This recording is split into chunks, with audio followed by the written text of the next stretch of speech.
Headline news बिंदास बेधड़क। વડોદરા શહેરના ન્યૂ વીઆઈપી રોડ રાજીવનગર ખાતે નિર્માણ થયેલા 78 એમએલડી ક્ષમતા સુએજ ટ્રીટમેન્ટ પ્લાન્ટમાંથી 60 એમએલડી ટ્રીટેડ વેસ્ટ વોટર આઈઓસીએલને આપવા અંગે કરાર થયો હતો, જેમાં આઈઓસીએલ પાસેથી ₹16.82 કરોડની વસૂલાત બાકી હોવાનું ઓડિટ રિપોર્ટમાં ખુલ્યું છે। વડોદરા શહેરના ન્યૂ વીઆઈપી રોડ રાજીવનગર ખાતે નિર્માણ થયેલા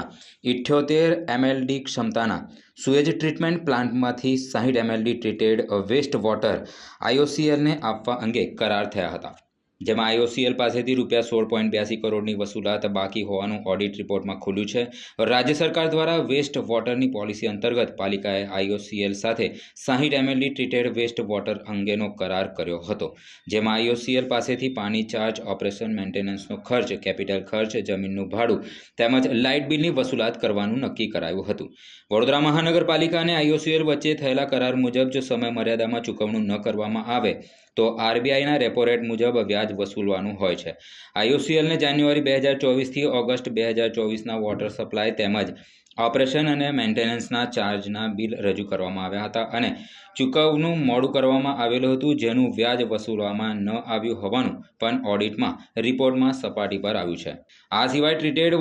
વોટર પોલિસી અંતર્ગત થયેલા કરાર મુજબ લાઇટ બિલની વસૂલાત કરવા માટે વીજ મીટર લગાવવાનું હોવા છતાં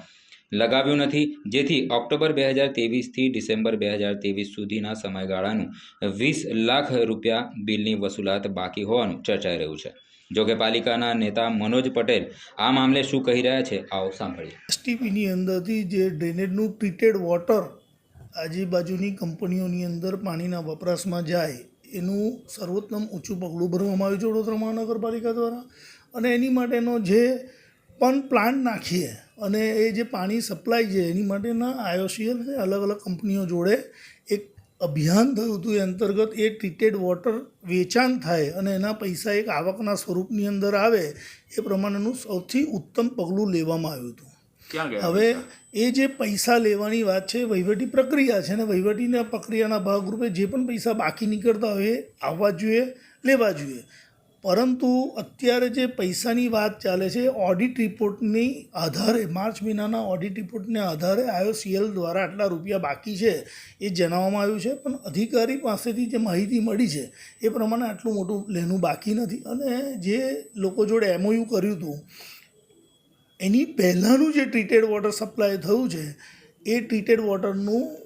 ઓડિટ રિપોર્ટના આધારે ઉઘરાણી છે, અને એ વિસંગતતા ડિપાર્ટમેન્ટની અને ઓડિટની વિસંગતતા છે અત્યારે જે માહિતી છે એ પ્રમાણે। અને જે કેપિટલ કોસ્ટ જે છે